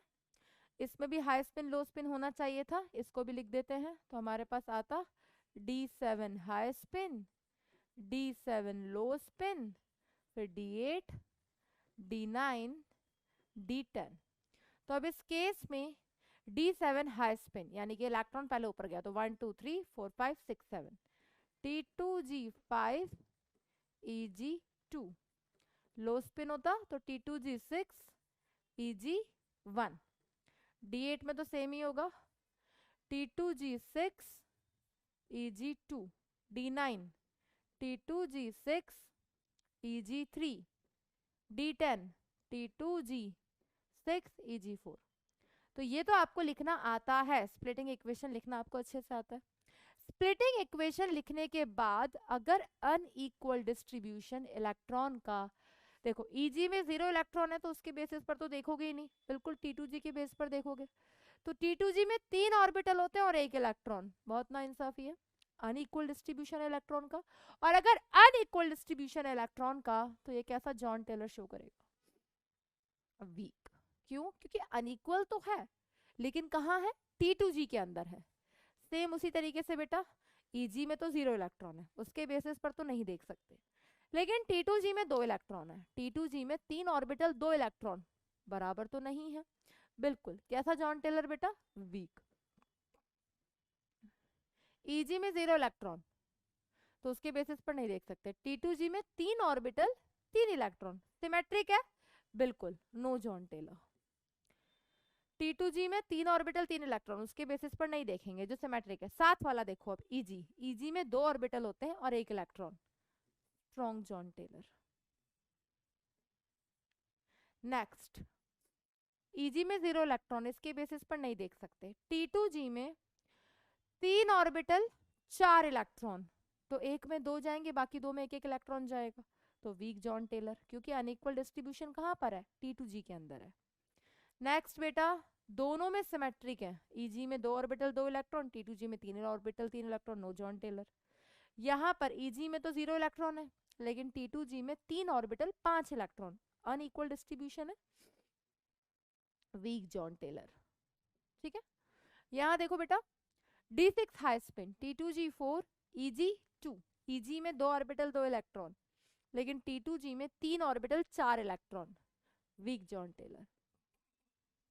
T2G में 6 सिमेट्रिक है, 3 ऑर्बिटल 6 इलेक्ट्रॉन, हर ऑर्बिटल में 2-2 इलेक्ट्रॉन जाएगा, लेकिन Eg में 0 है तो यहाँ पर नो जॉन टेलर, क्योंकि सिमेट्रिकल डिस्ट्रीब्यूशन और Eg में तो इलेक्ट्रॉन ही 0 है। यहाँ पर वीक जॉन टेलर, यहाँ पर स्ट्रॉन्ग जॉन टेलर, यहाँ पर नो जॉन टेलर, यहाँ पर स्ट्रॉन्ग जॉन टेलर, यहाँ पर नो जॉन टेलर। तो अपने आंसर्स मैच कर लेना बेटा, बहुत ही इजी है। अगर अनइक्वल डिस्ट्रीब्यूशन Eg ऑर्बिटल्स के अंदर हुआ है तो वो स्ट्रॉन्ग जॉन टेलर है, अगर अनइक्वल डिस्ट्रीब्यूशन T2G ऑर्बिटल्स के अंदर हुआ है तो वीक जॉन टेलर है, और अगर अनइक्वल डिस्ट्रीब्यूशन है ही नहीं या 0 इलेक्ट्रॉन है तो नो जॉन टेलर है। तो दीज आर द एप्लीकेशन बेटा कि इस तरीके के क्वेश्चंस आपसे पूछ सकता है। अब फाइनली हम क्वेश्चन प्रैक्टिस स्टार्ट कर रहे हैं। कितने टाइप ऑफ क्वेश्चंस बनते हैं, कितने टाइप ऑफ क्वेश्चंस हमसे पूछे जा सकते हैं। ठीक है बेटा, पहला क्वेश्चन आपकी स्क्रीन पर ये रहा, क्या पूछा है, arrange the following in decreasing order of wavelength absorbed. जो वेवलेंथ एब्जॉर्ब की, तो हमें ये पता था कि जो एनर्जी एब्जॉर्ब होती है वो उतनी ही एब्जॉर्ब कर सकता है जितनी ज्यादा CFSE होती है। क्लियर? और energy is inversely proportional to lambda, तो हम बोल सकते हैं that E absorbed is inversely proportional to lambda absorbed, यानी कि CFSE लैम्डा एब्जॉर्ब्ड के इनवर्सली प्रोपोर्शनल है। तो क्या कंक्लूजन आया कि CFSE जितनी ज्यादा लैम्डा एब्जॉर्ब्ड उतना कम। और CFSE कौन कौन से फैक्टर्स पर डिपेंड करती थी, यहां पर जैसा मैं देख पा रही हूं सबके अंदर central metal atom is same. Clear? Next, coordination number is same. Next check कर लो चाहे तो आप, ऑक्सीडेशन स्टेट इज सेम। अब ये तीनों चीज तो सेम है, तो आप CFSE कैलकुलेट करोगे तभी निकाल सकते हो, क्योंकि CFSE जितनी ज्यादा नेगेटिव आएगी उतनी कम लैम्डा एब्जॉर्ब्ड होगी। लेकिन हमने फैक्टर्स अफेक्टिंग क्यों पढ़े थे? ताकि हमारा टाइम बचे और क्वेश्चन को हम अच्छे से अटेम्प्ट करें मिनिमम टाइम में परफेक्शन के साथ। तो हम जहां पर यहां पर देख पा रहे हैं, पहले हमने सोचा था कि ऑक्सीडेशन स्टेट के बेसिस पे बता देंगे, लेकिन ऑक्सीडेशन स्टेट भी सेम है, सेंट्रल मेटल एटम भी सारे के सारे 3D सीरीज से ही और सारे सेम है। अब बचा क्या? लिगेंड।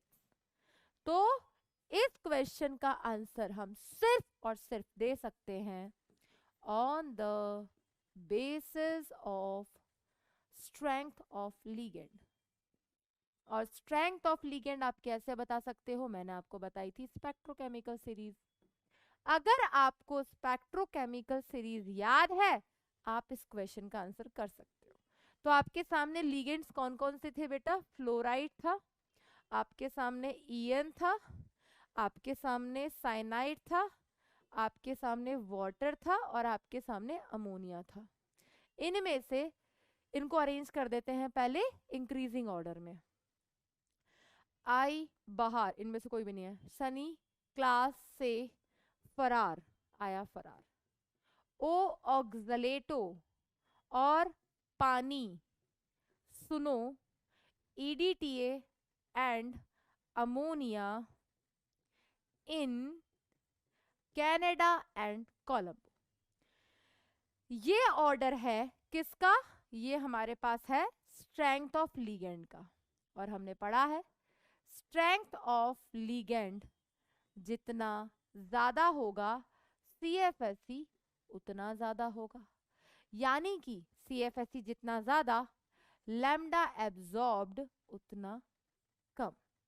तो लैम्डा एब्जॉर्ब्ड सबसे ज्यादा किसका होगा? सबसे ज्यादा लैम्डा एब्जॉर्ब्ड होगा इस वाले का, फ्लोराइड वाले का। क्लियर? तो आंसर क्या आ गया बेटा? सबसे ज्यादा क्या आ गया हमारे पास? That is 1। 1 के बाद वाटर वाला कौन सा है? 4। वाटर के बाद अमोनिया वाला कौन सा है? 5। उसके बाद 2, उसके बाद 3। चेक कर लो बेटा, आपका आंसर ये आना चाहिए। चेक कर लो। आई थिंक कंसेप्ट समझ आ गया होगा। हमने आज ही एप्लीकेशन पढ़ी। अब इसमें कितना टाइम आप किल करते? सब सेंट्रल मेटल एटम की ऑक्सीडेशन निकालते हुए, इलेक्ट्रॉनिक कॉन्फ़िगरेशन लिखते हुए, स्ट्रॉन्ग लिगेंड वीक लिगेंड देखते हुए, हाई स्पिन लो स्पिन कॉम्प्लेक्स का स्प्लिटिंग इक्वेशन लिखते, फिर आप CFSE का फॉर्मूला अप्लाई करते, CFSE कैलकुलेट करते, जिसकी सबसे ज्यादा मोर नेगेटिव आती, लैम्डा एब्जॉर्ब उतना कम होता। लेकिन single concept strength of ligand, अगर आपको स्पेक्ट्रोकेमिकल सीरीज याद है, जिसका मैंने आपको ट्रिक लिखवाया है, आप सीधा क्वेश्चन कर सकते हो। मैम अगर इतना आसान था तो कल आप फैक्टर्स अफेक्टिंग बता देते, हम इतना सारा होमवर्क करके लाए, CFSE कैलकुलेट करके आए। बेटा इन केस पेपर में आप किसी भी पॉइंट पे अगर अटक जाओ तो हमारे पास बैकअप पूरा होना चाहिए। Tricks are good but concept is also important. तो कल हमने उस पे प्रैक्टिस किया, वो भी बहुत ज्यादा टफ नहीं है, हमारा कमांड उस पे भी होना चाहिए। लेकिन आज हमने कल उसको समझा, अप्लाई किया। आज हम सिंपल ट्रिक से उन क्वेश्चंस को सॉल्व कर रहे हैं जो कि CFT पे बेस्ड आते हैं। नेक्स्ट क्वेश्चन देखो बेटा, क्या है आपकी स्क्रीन पे, क्या पूछा गया है? द वैल्यू ऑफ CFSE, अब डेल O लिखा हुआ है तो समझ जाओ ऑक्टाहेड्रल कॉम्प्लेक्स की बात कर रहा है। For the following complex in decreasing order, इनकी CFSE को अरेंज करना है डिक्रीजिंग ऑर्डर में। तो ध्यान से देखना बेटा,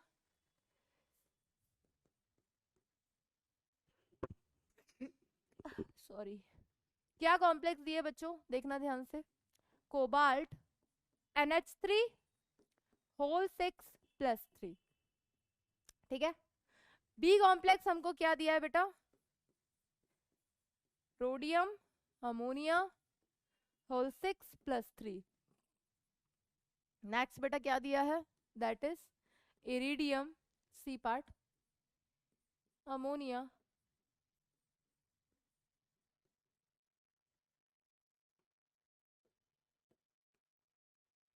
या तो ठीक प्रॉपर आ जाए है, ये जो मिड वाली स्टेज होती है बहुत बेकार होती है, या तो बिल्कुल ना आए या फिर प्रॉपरली आ जाए। पर आती है तो अच्छा बड़ा लगता है, थोड़ा सा रिलैक्स फील होता है।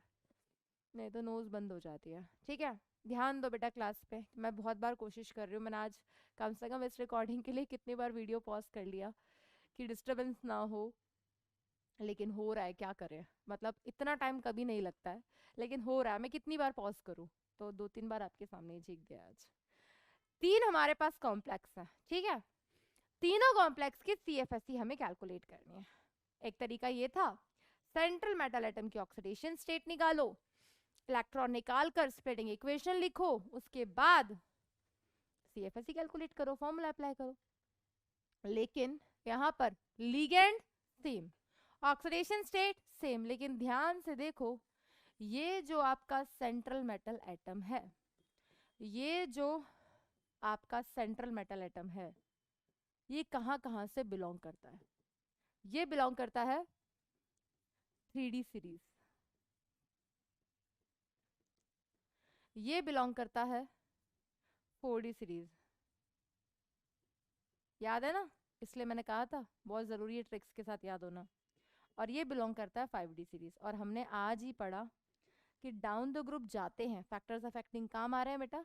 डाउन द ग्रुप जाने पर, यानी कि 3D 4D 5D सीरीज में जाने पर CFSE क्या होती है बेटा? इंक्रीज होती है।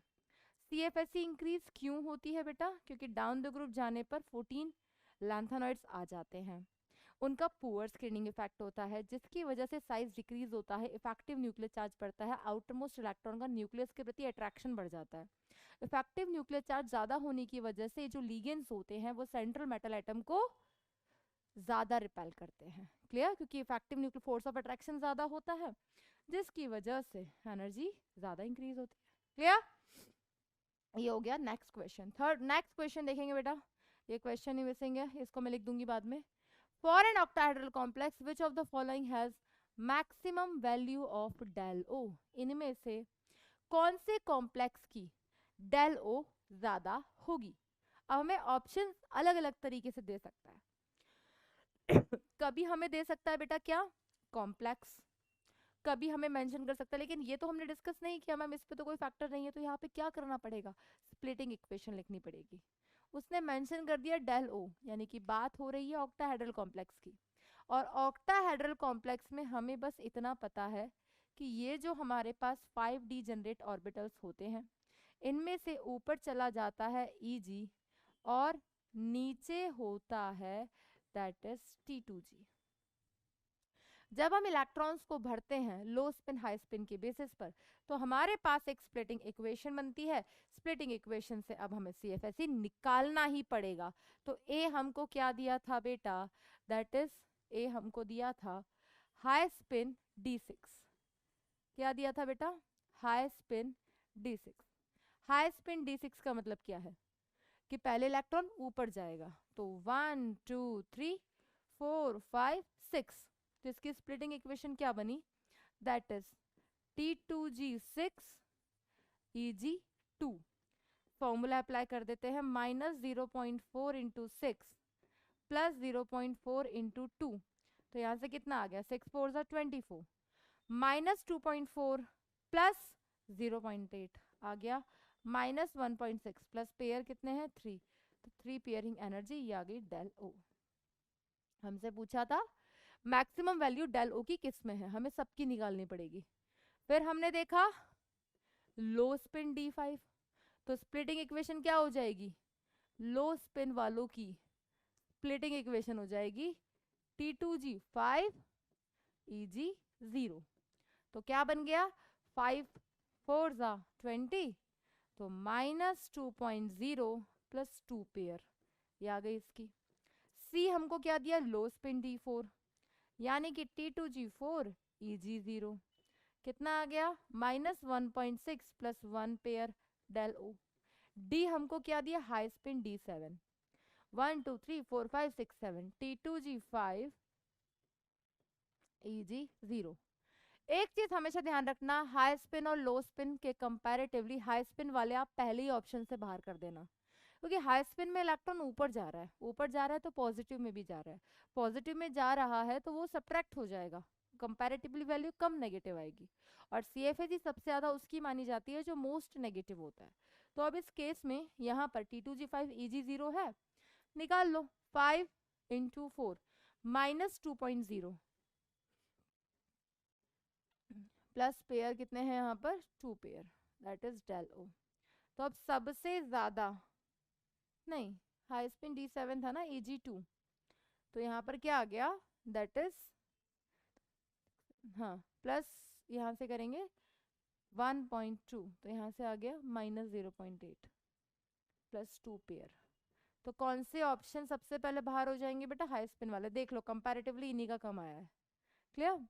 फिर अब देखते हैं कि लो स्पिन वाले कौन कौन से हैं, ठीक है। तो यहाँ पर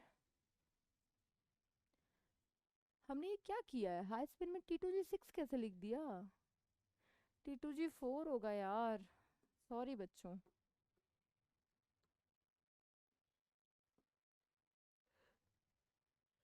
एक्सक्यूज मी, ध्यान दो बच्चों, यहाँ पर ये T2G4 EG2 था, मैं सोचू इसके इतनी ज़्यादा कैसे आ गया। तो यहाँ से क्या आ जाएगा, दैट इज -4, पॉज करना एक बार, नहीं रहने दो, रहने दो। यहाँ से कितना आ जाएगा बेटा, 4 इंटू दैट इज -0.4, तो -0.4 इंटू 4 प्लस 2 इंटू 0.6 कितना आ गया बेटा, 4 4 16, -1.6 प्लस 1.2 प्लस 1 पेयर।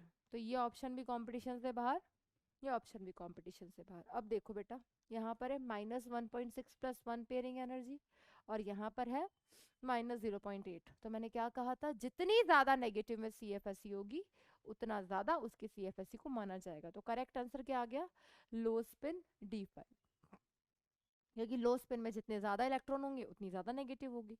तो आप अगर सीधे सीधे भी कंपेयर कर सकते थे, हाई स्पिन वाले तो कंपटीशन से बाहर कर ही दो, क्योंकि वो प्लस आ गया तो लेस नेगेटिव हो ही रहा है, ठीक है। वहीं पे बेटा यहाँ पर लो स्पिन में D5 है, लो स्पिन में D4 है, ऑब्वियसली जिसमें ज्यादा इलेक्ट्रॉन होंगे ज्यादा नेगेटिव आएगा, क्लियर। तो आप सीधा सीधा भी कर सकते थे, ये तो मैंने प्रूव करके आपको करके दिखाया है कि हाँ वही आंसर आपका आएगा हमेशा। हाई स्पिन वाले सीधे सीधे कंपटीशन से बाहर हो सकते हैं। Next, write down the splitting equation for following, splitting equation लिखनी है सबके लिए। तो अब इस केस में आपका काम क्या है, सबसे पहले सॉल्व करके बताती हूँ बेटा। ये देखो क्या दिया है, कॉम्प्लेक्स COCl6 होल -4। पहला काम, सेंट्रल मेटल एटम की ऑक्सीडेशन स्टेट निकालना, तो वो कितनी आ गई, +2। इलेक्ट्रॉनिक कॉन्फ़िगरेशन कोबाल्ट का कितना होता है, 3d7 4s2, यहां से 2 इलेक्ट्रॉन निकल गए, तो क्या आ गया, 3d7। डी में 7 इलेक्ट्रॉन है, और ये लीगेंड कैसा है, ये लीगेंड वीक है, ये लीगेंड कैसा है बेटा, वीक लीगेंड है। वीक लीगेंड होता था तो कॉम्प्लेक्स कैसा बनता था, हाई स्पिन, यानी कि पहले इलेक्ट्रॉन ऊपर जाएंगे। तो 1 2 3 4 5 6 7, तो इसकी स्प्लिटिंग इक्वेशन हो गई T2G5 Eg2, सिंपल लिख सकते हो बेटा, यही हमसे पूछा है। तो सबसे पहले क्या करना है, सेंट्रल मेटल एटम का ऑक्सीडेशन स्टेट, लिगेंड चेक करते हुए उसका स्प्लिटिंग इक्वेशन लिख दो। बी हमको क्या दिया बेटा, FeCN6 होल -3। पहला काम आयरन की ऑक्सीडेशन स्टेट चेक करना, आयरन की ऑक्सीडेशन स्टेट यहाँ पर कितनी है बेटा, +3। तो इलेक्ट्रॉनिक कॉन्फ़िगरेशन होता है आयरन का 3d6 4s2, 2 इलेक्ट्रॉन निकल गए, हो गया 3d5। अब ये लीगेंड कैसा है, ये लीगेंड स्ट्रॉन्ग है, स्ट्रॉन्ग है तो कैसा बनता है, लो स्पिन कॉम्प्लेक्स बनता है, क्योंकि पहले पेयरिंग करवा दी जाती है। तो इस केस में क्या हो जाएगा बेटा, T2G5 Eg0, कोऑर्डिनेशन नंबर भी देखते चलना, क्योंकि कोऑर्डिनेशन नंबर 6 वाले में ही T2G नीचे आएगा, Eg ऊपर आएगा, बाकी अगर टेट्राहेड्रल आ गया तो E नीचे T2 ऊपर। नेक्स्ट बेटा C देखना, C हमको दिया है FeCl4 -2, सेंट्रल मेटल एटम की ऑक्सीडेशन स्टेट +2, इलेक्ट्रॉनिक कॉन्फ़िगरेशन होता है 3d6 4s2, 2 इलेक्ट्रॉन निकल गए 3d6, 6 इलेक्ट्रॉन भरने। लीगेंड कैसा है, वीक है, लीगेंड अगर वीक है तो पहला इलेक्ट्रॉन तीसरा ऊपर जाएगा, तो कैसे भरोगे, 1 2, क्योंकि ई नीचे होता है, 3 4 5 6, तो इसका कॉन्फ़िगरेशन हो गया E3T23। क्लियर। डी हमको क्या दिया है बेटा, FeCl4 - 2, सेम हो गया, हटा दो डी को। ई क्या दिया बेटा, FeCl6 - 3, FeCl6 - 3। आयरन का ऑक्सीडेशन स्टेट कितना आया, +3। 3d6 4s2 कॉन्फ़िगरेशन होता है बेटा, 3 इलेक्ट्रॉन निकल जाए 3d5। कोऑर्डिनेशन नंबर 6 है। इलेक्ट्रॉन भरेंगे, नीचे T2G ऊपर Eg है, वीक लिगेंड है, पहले इलेक्ट्रॉन ऊपर जाएगा, तो कैसे भरोगे, 1 2 3 4 5, T2G 3 Eg2। क्लियर हो गया बेटा। नेक्स्ट हमको दिया है FeCN6 - 3, ये भी रिपीट हो रहा है, हाँ ये भी रिपीट हो रहा है, तो जो रिपीट है उन्हें मैं हटा दे रही हूँ बेटा। नेक्स्ट क्वेश्चन देखेंगे बेटा। नेक्स्ट क्वेश्चन क्या दिया है हमको, that arrange the following in decreasing order of their CFSE। Again हमको क्या कंपेयर करना है यहाँ पे, CFSE। क्या क्या दिया हमें, ए दिया है NiCl4 - 2, बी हमको क्या दिया है, FeCl6 सी हमको क्या दिया है, बी हमको दिया है PtCl4 - 2, PtCl4 - 2, और सी हमको दिया है FeCl6 जिसका कोऑर्डिनेशन नंबर 6 है, जिसका कोऑर्डिनेशन नंबर 6 है, उसमें हमें कोई शक नहीं है कि उसकी ज्योमेट्री क्या आनी है, चाहे हाइब्रिडाइजेशन D2sp3 आए, चाहे हाइब्रिडाइजेशन sp3d2 आए, हमने VBT में पढ़ा था, ज्योमेट्री इसकी हमेशा ऑक्टाहेड्रल ही आनी है। क्लियर, ज्योमेट्री इसकी ऑक्टाहेड्रल आनी है। और जब जब central metal atom 5D series का होगा या 4D सीरीज का होगा, तब तब कोऑर्डिनेशन नंबर 4 वाला जो कॉम्प्लेक्स होगा वो हमेशा कैसा होगा, स्क्वायर प्लेनर। ध्यान रखना, हमेशा स्क्वायर प्लेनर होगा, कभी पॉसिबल ही नहीं है कि sp3 हाइब्रिडाइजेशन आ जाए, हमेशा dsp2 ही आएगा।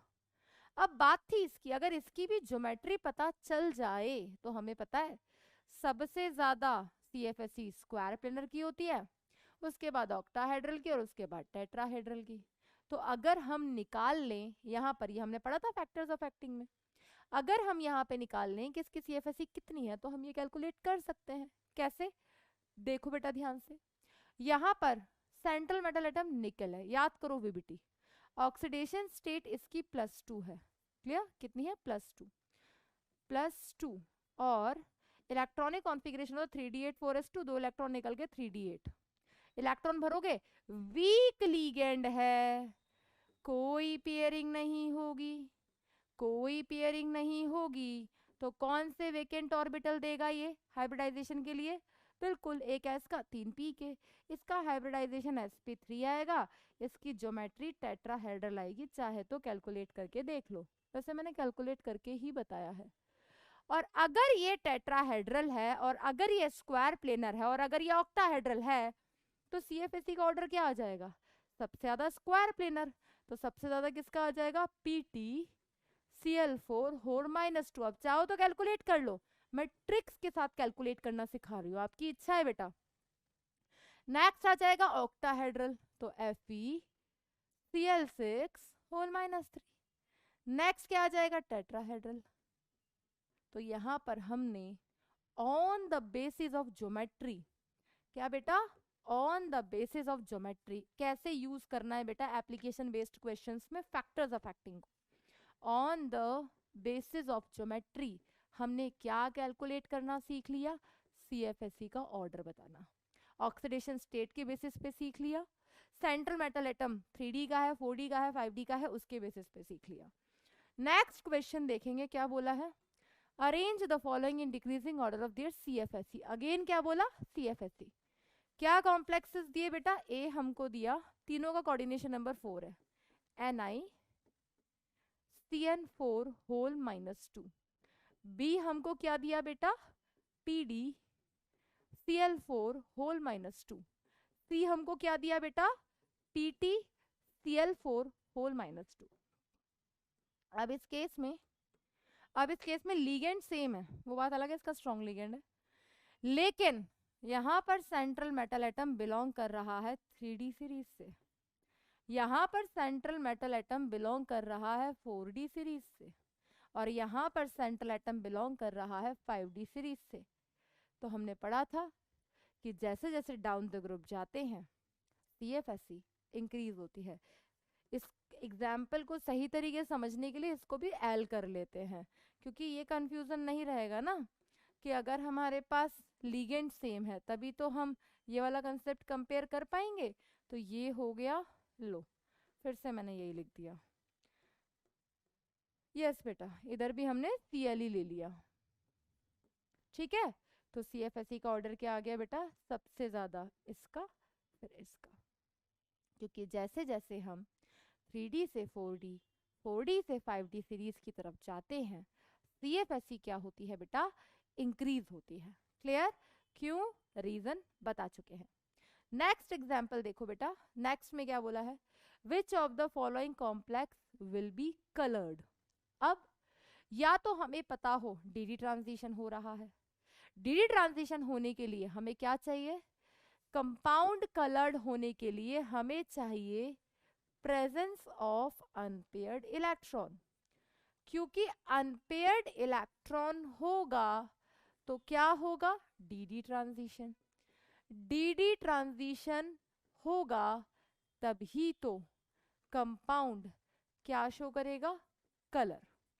और उसके लिए हमें सिर्फ क्या करना था, इन कॉम्प्लेक्सेस में चेक करने थे अनपेयर्ड इलेक्ट्रॉन।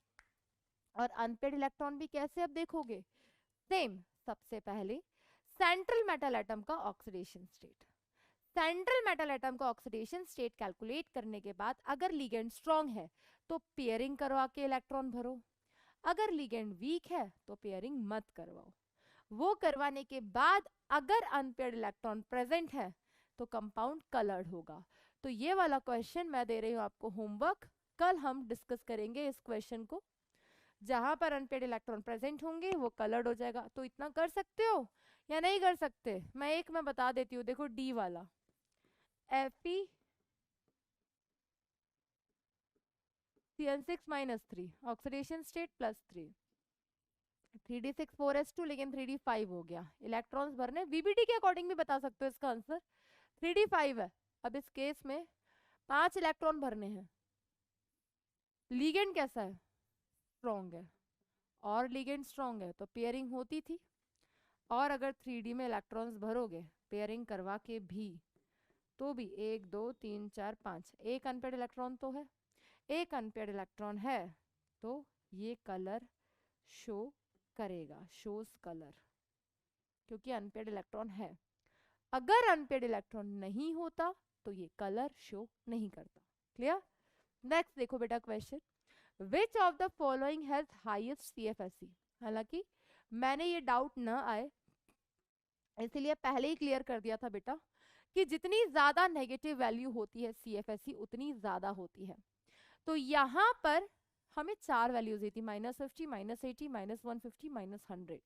तो जितनी ज्यादा एनर्जी रिलीज होगी उतनी ज्यादा CFSE होगी। कितनी ज्यादा रिलीज होगी, जितनी ज्यादा नेगेटिव में होगी। तो release is denoted by minus sign, तो आंसर हो जाएगा -150। ये मत देखना कि लेस नेगेटिव उतना ज्यादा पॉजिटिव, नहीं, CFSE is measured in negative value. Next देखो बेटा, calculate the CFSE of the following complex. Again this question is also homework. मैं चाहती हूँ बहुत बहुत जिस तरीके से स्पीड बन जाए, इसलिए मैं आपके लिए 10-10, 15-15 एग्जाम्पल लाई हूँ सॉल्व करने के लिए। करना क्या है बता देती हूँ, चलो पहला एग्जाम्पल मैं करवा रही हूँ। क्या दिया, फर्स्ट COCl4 होल -2। सबसे पहला काम सेंट्रल मेटल एटम की ऑक्सीडेशन स्टेट कैलकुलेट करना। करा? तो सेंट्रल मेटल एटम की ऑक्सीडेशन स्टेट आया +2, सेंट्रल मेटल एटम की ऑक्सीडेशन स्टेट आया +2। तो उस केस में बैटरी का ध्यान रखना, तो उस केस में यहाँ पर इलेक्ट्रॉनिक कॉन्फ़िगरेशन क्या होता है कोबाल्ट का, 3d7 4s2। 2 इलेक्ट्रॉन निकल गए तो इसका कॉन्फ़िगरेशन क्या हो गया, 3d7।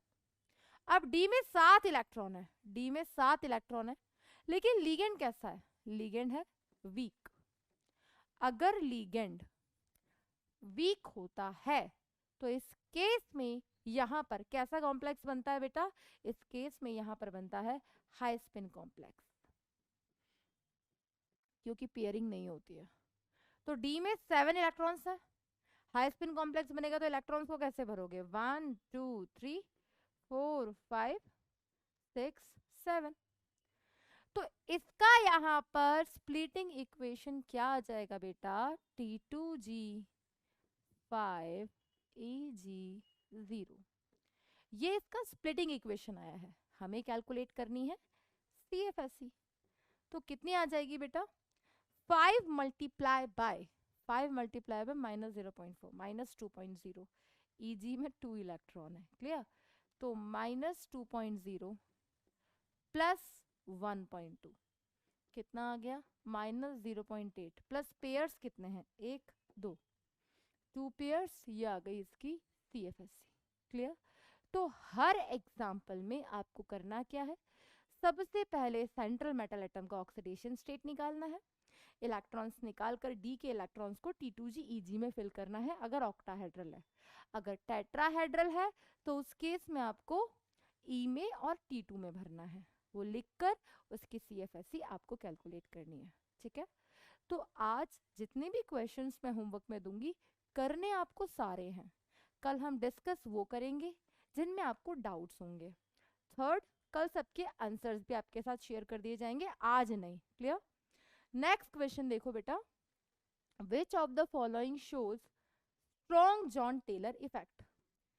आज ही हमने पढ़ा, स्ट्रॉन्ग जॉन टेलर इफेक्ट होने के लिए क्या होना चाहिए बेटा, unequal distribution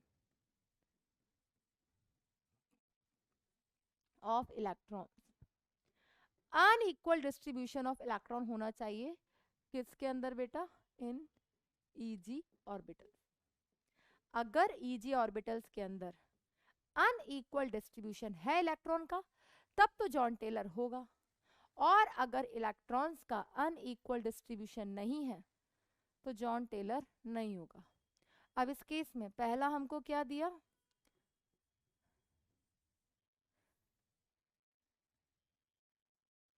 MnH2 whole 6 plus 2, clear. Water कैसा लीगेंड है, वीक लीगेंड है। मैग्नीज का ऑक्सीडेशन स्टेट आया +2, इलेक्ट्रॉनिक कॉन्फ़िगरेशन होता है 3d5 4s2, 2 इलेक्ट्रॉन निकल गए तो ये हुआ 3d5। अब इस केस में इलेक्ट्रॉन्स को भरना है T2G EG के अंदर, लीगेंड वीक है, लीगेंड वीक है तो इसका स्प्लिटिंग इक्वेशन क्या होगा, T2G 5 EG0, क्योंकि जब लीगेंड वीक होता है तो फिर हाई स्पिन कॉम्प्लेक्स बनता है, तो इलेक्ट्रॉन्स कैसे भरोगे, 1 2 3 4 5। यहाँ तो इक्वल इलेक्ट्रॉन्स प्रेजेंट है T2G और EG के अंदर, सिमेट्रिकल डिस्ट्रीब्यूशन है, यहाँ पर no Jahn Teller. Next b हमने देखा क्या था, MnH2O होल 6 प्लस 3, मैग्नीज की ऑक्सीडेशन स्टेट +3, 3 इलेक्ट्रॉन निकलने के बाद 3d में 4 इलेक्ट्रॉन, अगेन T2G EG में भरना है। लीगेंड कैसा है, वीक है, वीक है तो क्या करोगे, क्या करोगे, हाई स्पिन कॉम्प्लेक्स बनेगा T2G में 1 2 3 4। E के अंदर 2 ऑर्बिटल होते हैं, 1 इलेक्ट्रॉन है, तो कैसा है, अनइक्वल डिस्ट्रीब्यूशन ऑफ इलेक्ट्रॉन है EG के अंदर, तो ये शो करेगा स्ट्रॉन्ग जॉन टेलर। तो आंसर हो गया option b. Same type of question सालों पहले नीट में आया था, एज इट इज बेटा इसका भी निकाल के देख लेते हैं। Titanium H2O whole 6 plus 2, titanium का इलेक्ट्रॉनिक कॉन्फ़िगरेशन होता है 3d2 4s2, 2 इलेक्ट्रॉन निकल गए तो डी के अंदर 2 electron भरोगे, T2G2 EG0, unequal distribution T2G के अंदर है, वीक जॉन टेलर। TiCl6 कुछ भी हो +2 तो वीक जॉन टेलर, तो आंसर क्या आ गया बेटा, ऑप्शन बी। क्लियर हो गया होगा। नेक्स्ट क्वेश्चन देखेंगे बेटा, दैट लिमिटेशंस ऑफ CFT। तो लिमिटेशंस ऑफ CFT की बात करें तो सबसे इंपॉर्टेंट बेटा, it considers ligand molecule as point charges. उन्होंने लिगेंड मॉलिक्यूल को पॉइंट चार्जेस माना, बट वो अप्रोप्रिएट नहीं था, क्योंकि जो न्यूट्रल लिगेंड्स थे जैसे कि वाटर और अमोनिया है, तो इनमें से भी जो ज्यादा पोलर है वो कंपैरेटिवली ज्यादा स्ट्रॉन्ग लिगेंड होना चाहिए था, लेकिन अगर हम देखें तो ऐसा नहीं था। Clear? Because in case of neutral ligands like water and ammonia, water should be stronger ligand as it is more polar, but ऐसा नहीं था। इन्होंने कुछ नहीं बताया बेटा पाई बॉन्डिंग इन कॉम्प्लेक्स के बारे में, जो हमारी क्लास का नेक्स्ट टॉपिक होगा, ऑर्गेनोमेटेलिक कंपाउंड। इन्होंने मेटल एटम को पॉजिटिवली चार्ज पार्टिकल माना, बट ऐसे कुछ कॉम्प्लेक्सेस थे जहां पर oxidation state of central metal atom 0 थी। क्लियर? तो हमारे पास कुछ केसेस ऐसे थे जहां पर oxidation state central metal atom की 0 आई थी। These are the limitations of CFT। तो यहाँ पर हमारा क्रिस्टल फील्ड थ्योरी CFT खत्म होता है। आज की क्लास की जो DPP है या यस्टरडे क्लास की जो DPP है वो पूरी CFT पे बेस्ड है। ट्राई करना, सॉल्व करना, क्योंकि जब हम बेटा PYQs डिस्कस करेंगे तो आपकी कमांड इस तरीके से होनी चाहिए CFT पे से, क्योंकि 2017 में तो 24 मार्क्स का पेपर आया था कोऑर्डिनेशन कंपाउंड से। जितना इंपॉर्टेंट केमिकल बॉन्डिंग है उतना इंपॉर्टेंट हमारा ये कोऑर्डिनेशन कंपाउंड चैप्टर है। क्लियर? तो हमने इसकी सबसे इंपॉर्टेंट थ्योरी डिस्कस की है। अब हमारे पास जो इस चैप्टर के टॉपिक्स बाकी हैं वो बहुत छोटे छोटे से हैं, लाइक हो गया ऑर्गेनोमेटेलिक कंपाउंड्स क्या होते हैं, क्या टाइप्स होते हैं, पाई बॉन्डेड, सिग्मा बॉन्डेड, आइसोमेरिज्म, जिससे बहुत ही कम क्वेश्चन आए हुए हैं, फिर भी हम उसको डिस्कस करेंगे, अच्छे से पढ़ेंगे। जितना पढ़ा, जितना समझा, अच्छे से रिवाइज करना, प्रैक्टिस करना, DPP लगाना। मैंने आपको लाइव सेशन के लिए बोला हुआ है, अभी मैं नहीं बता रही हूँ वो कब होगा, पहले आप प्रैक्टिस करो अच्छे से, गलतियां करो, जितना गलतियां करोगे जितना सीखोगे। क्लियर? तो जो 2 क्वेश्चन बस मैंने होमवर्क दिए हैं वो होमवर्क करके मुझे आज सेंड कर देना रात तक। क्लियर? कुछ बच्चे हैं सेंड करते हैं, मैंने उनको अपनी स्टोरीज पे भी ऐड किया हुआ है, तो I appreciate them a lot because they are doing hard work. Wait मत करना सैटरडे संडे का, क्योंकि वो टाइम निकलेगा ये बैकलॉग हो जाएगा, और ये इंपॉर्टेंट चैप्टर है बेटा। आगे वाले इनऑर्गेनिक चैप्टर्स जैसे भी हैं, लेकिन लाइक पीरियोडिक टेबल में जैसे आपने PhD की है, केमिकल बॉन्डिंग में जैसे की है, DNF में जैसे प्रो हो गए हो, कोऑर्डिनेशन में भी प्रो हो जाओगे। प्रैक्टिस। नहीं समझ आती है कोई चीज, घबराने की कोई बात नहीं है। मैंने हमेशा कहा है कोई चीज तब तक टफ है जब तक हमने उसे किया नहीं है। करके देखो एक बार, कुछ भी टफ नहीं है, एवरीथिंग इज अप्रोचेबल। तो ये चैप्टर भी आपने पढ़ा होगा 12th में, लेकिन इतनी अच्छी कमांड नहीं रही होगी, तो अब कर लो, क्या ही दिक्कत है। जिसको अभी भी लगता हो ना यार मुझे इस चैप्टर का मेरे को जीरो, मतलब कुछ नहीं आता, पहली क्लास से पढ़ना शुरू करो एक बार। हमने एकदम जीरो से शुरू किया है, और अब देखो हम कैसे नीट लेवल तक पहुंच गए ट्रिक्स के साथ।